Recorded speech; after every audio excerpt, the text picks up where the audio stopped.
कभी सोचा है रेगिस्तान में वो जो चलते फिरते चांद जैसे दिखने वाले टीले होते हैं, वो क्या हैं? तो चलिए आज भूगोल के एक ऐसे ही बड़े मजेदार टॉपिक को समझते हैं, बरखान। और हाँ, ये पूरी बातचीत खास तौर पर प्रतियोगी परीक्षाओं को ध्यान में रखकर की जाएगी। मतलब आपको मिलेंगे बिल्कुल सटीक और काम आने वाले नोट्स।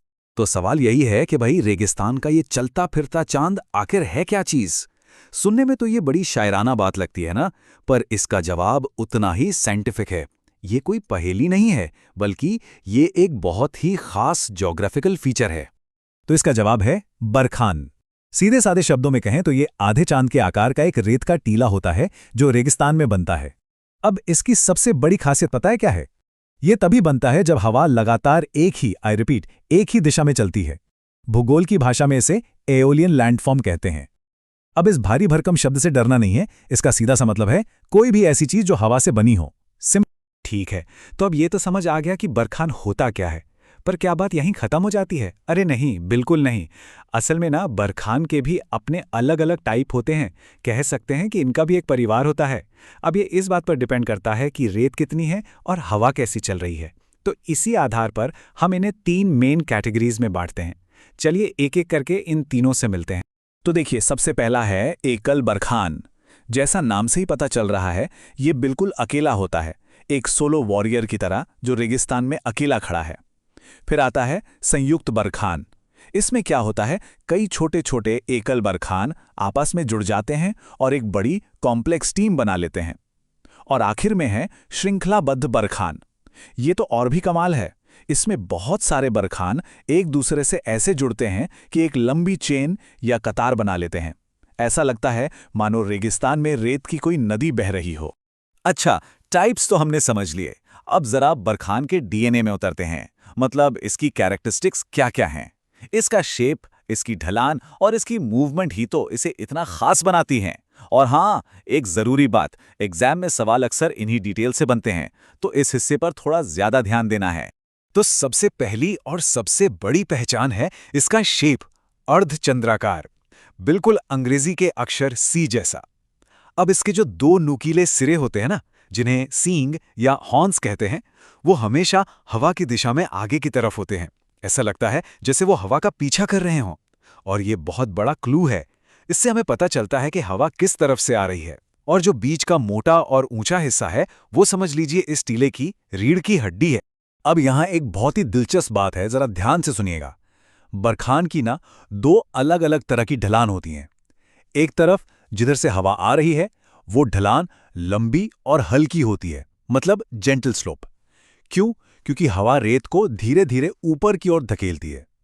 लेकिन जो दूसरी तरफ होती है, यानी हवा के उल्टी दिशा वाली साइड, वहां रेत बस नीचे की ओर खिसक जाती है, जिससे एक एकदम खड़ी और तीखी ढलान बनती है। इसी को स्लिप फेस कहते हैं। ये नाम याद रखिएगा, अपनी नोटबुक में इस पर स्टार लगा लीजिए, क्योंकि ये एग्जाम के लिए सुपर इंपॉर्टेंट है। अच्छा, एक और बात, ये मत सोचिएगा कि रेत के ये पहाड़ एक ही जगह पर टिके रहते हैं। नहीं, बरखान तो रेगिस्तान के खानाबदोश हैं। ये हमेशा चलते रहते हैं, मूव करते हैं। होता क्या है कि हवा लगातार रेत के कणों को एक ढलान से उड़ाकर दूसरी ढलान पर गिराती रहती है, और इसी प्रोसेस में पूरा का पूरा टीला इंच दर इंच धीरे धीरे हवा की दिशा में आगे खिसकता रहता है। तो सवाल उठता है कि एक बरखान बनाने की रेसिपी क्या है? भाई, इसके लिए 4 चीजें जरूरी हैं। ध्यान से सुनिए। पहला, रेत की सप्लाई लिमिटेड होनी चाहिए, बहुत ज्यादा रेत नहीं। दूसरा, दूर दूर तक कोई पेड़ पौधे या वनस्पति नहीं होनी चाहिए, क्योंकि वो रेत को उड़ने से रोकते हैं। तीसरा, जमीन एकदम सपाट और खुली हो, ताकि हवा बिना किसी रुकावट के बह सके। और चौथा, जो कि सबसे जरूरी है, वो है तेज और लगातार एक ही दिशा में चलने वाली हवा। यही हवा तो एक मूर्तिकार की तरह इस रेत को तराश कर बरखान का शेप देती है। ठीक है, तो हमने ये समझ लिया कि बरखान क्या है और कैसे बनता है। अब आते हैं आखिरी हिस्से पर कि ये मिलते कहाँ हैं और परीक्षा के लिए कौन कौन से पॉइंट्स बिल्कुल रट लेने हैं। चलिए पहले देखते हैं कि दुनिया में इनके घर कहाँ कहाँ हैं, और फिर वो की पॉइंट्स दोहराएंगे जिन्हें दिमाग में एकदम लॉक कर लेना है। तो ये खूबसूरत दिखने वाले टीले दुनिया में कई जगह पाए जाते हैं। अपने भारत में राजस्थान के थार मरुस्थल में दिखते हैं।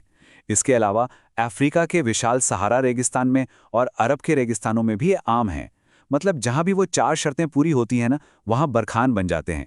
ये नेचर के यूनिवर्सल नियमों का एक बेहतरीन एग्जाम्पल है। चलिए अब फटाफट सब कुछ रिवाइज कर लेते हैं। ये समझ लीजिए कि ये आपकी फाइनल एग्जाम की चीट शीट है। बस ये 4 बातें याद रखनी है। पहली, बरखान क्या है?